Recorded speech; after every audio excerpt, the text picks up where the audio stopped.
So the idea of the AmeriCorps was the idea of trying to bring conservation to 12 months of SQUAM, because even though it's under ice, it doesn't mean that you can't do water quality. In some ways, this is a spectacular time to do some of the trail work we do, because you can see where the trails lie, you can see what the issues are, you can see the trailblazes forever. So it's a great time to get out there. And AmeriCorps is a volunteer in service to America kind of program. So it's a national program, and it is young people basically doing community service for America. It is the domestic version of the Peace Corps. So it's a very exciting program. It brings with it all kinds of things for the participants themselves, their education awards, their experiential-based things. There is this vast network of people who have done AmeriCorps. So we're really getting people who are really full of passion and excitement and want to get out there. They want to spend their days outside.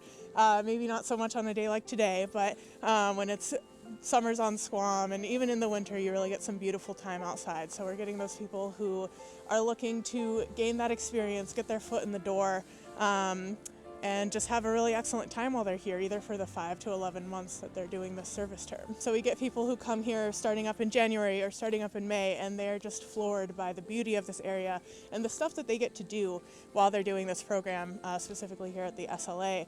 And seeing that fresh excitement really just is a great reminder, not only for myself, but for our entire organization, and hopefully the community as well, where they're getting to engage with these people who are passionate and excited to be here, to be out on the water, to be out on the trails, really just engaging with the community and making a huge difference. Members who are serving at the SLA do any variety of tasks. It really does just depend on the day. In the winter, they might be going out on the lake to do that water quality sampling on the ice, going out on the trails to make sure there's any blowdowns getting cleared. In the summer months, they're scuba diving to remove milfoil, they're doing trail maintenance, any variety of tasks around here.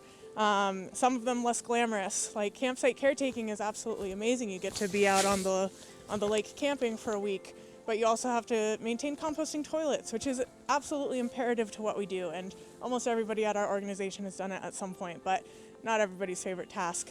So, you know, they're really getting the exciting aspects of being here, but they're also putting in the hard work that comes with it, and not every task is exciting. We're a big fan of the word type 2 fun, where it's not so much the fun in the moment, but it's the fun with the people that you were doing it with, and that you have these memories to keep with you even after you've left here for years. It is an AmeriCorps that we designed and built with the help of several partners like the Squam Lakes Conservation Society and the Lakes Region Conservation Trust, in order to build a cadre of environmental leaders that were really specific to this region. So they're very good at lake conservation, they're very good at trail work, they're just really good at what we do here. Environmental education that's really tied into a place-based experience. And of course, we find people who are really excited about what they do throughout all of nonprofit work. It's sort of, this is mission-driven stuff, and the AmeriCorps program really starts to select those mission-driven people right out of college or even before. I mean, anyone who's 18 years old and older is available for these programs. And one of the neat things is I just as I mentioned, I've been doing this for decades. And one of the hard things is we all read the news, and if year after year after year, you're pounded on with climate change and you're pounded on with PFAS and loons disappearing, we still come back and do this every day, but it gets hard. And when you bring in a cohort of people who are fresh off of education or really hungry to get things done, are interested in learning as much as they can, as fast as they can, what you're really doing is you're bringing in that next generation leadership. You're bringing in the people who are going to be replacing us. And in many ways, they have a lot more skin in the game. These guys are the protectors of the future. Any thought we had that we might be the ones to save it is probably delusions of grandeur, because these kids who come in here are the ones that will, and we're trying to give them the tools to do it, and they're building on our experience. So we're not bringing them up to our level, we're trying to push them beyond it.